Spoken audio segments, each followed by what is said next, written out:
Hey Geeks in Training! So today we are talking about Bastion.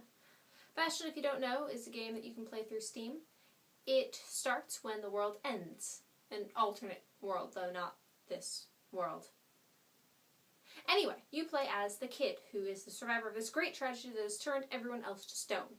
And you pretty much wake up knowing nothing. It was an interesting game and I had a lot of thoughts about it, so let's get started. First off, the story. I'm not going to give any spoilers away in this video, but let me just say that if you enjoy really good storytelling, this game is wonderful. It incorporates a very excellent story, it is well paced, it is interesting, it's intriguing, it really makes you want to learn more about everything. The story is largely told through the narrator, who may or may not be reliable, but more on him in a second. The overall story arc itself was really, really entertaining, and I would definitely give it probably a 9 out of 10.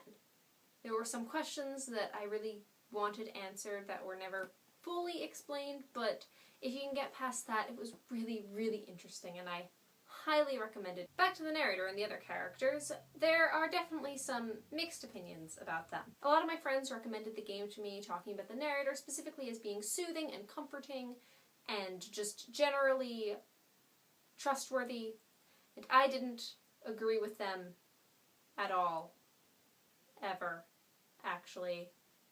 I might just not be that open to people telling me what to do, but I definitely didn't trust the narrator, and I didn't really think he was that reliable of a narrator. However, I enjoyed it.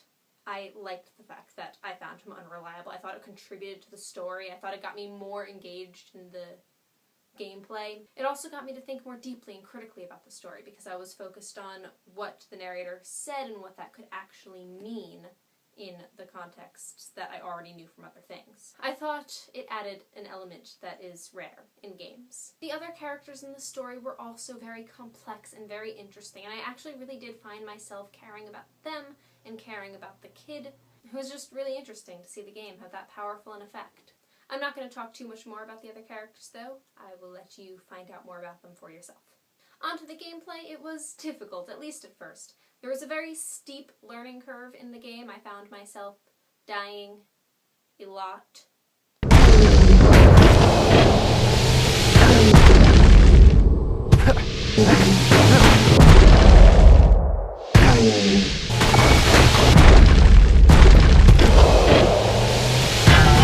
Well, what does it matter?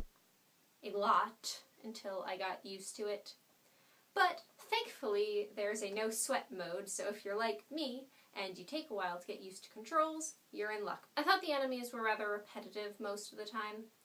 They were hard to beat, which I don't generally mind, except for the fact that when you have a difficult to beat enemy coming at you over and over and over again, it gets rather tiring. Though I'll probably appreciate the difficulty a lot more once I play through it again at a higher level. The other thing I would say is that a lot of narrative exposition was given during combat, and it was rather hard to focus on what the narrator was saying while also trying to focus on not dying 10 times in a row.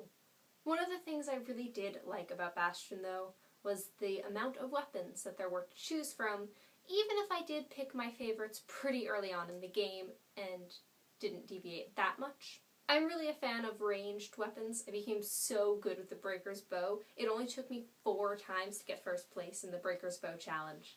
I also really liked the machete because it was easy to use very rapidly and could also double as a ranged weapon.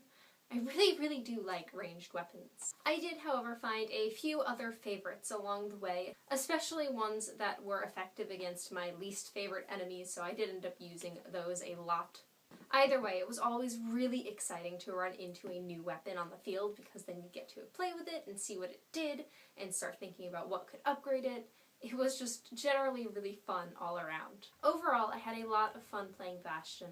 It was really entertaining and interesting, and the gameplay, despite its quirks, did grow on me over time. Also, as far as games go, it was pretty short, and if you have limited time in your schedule like me, it's really easy to complete the story. I would definitely recommend the game to anyone who would like to play. Also, if you have played the game already, or if you do play it, please let me know what choices you made in the comments. I'd be really interested to know. Also, if you have any other game recommendations for me, please let me know that too. If you enjoyed the video, please like, comment, and subscribe. And Geeks in Training, I'll see you at the Bastion.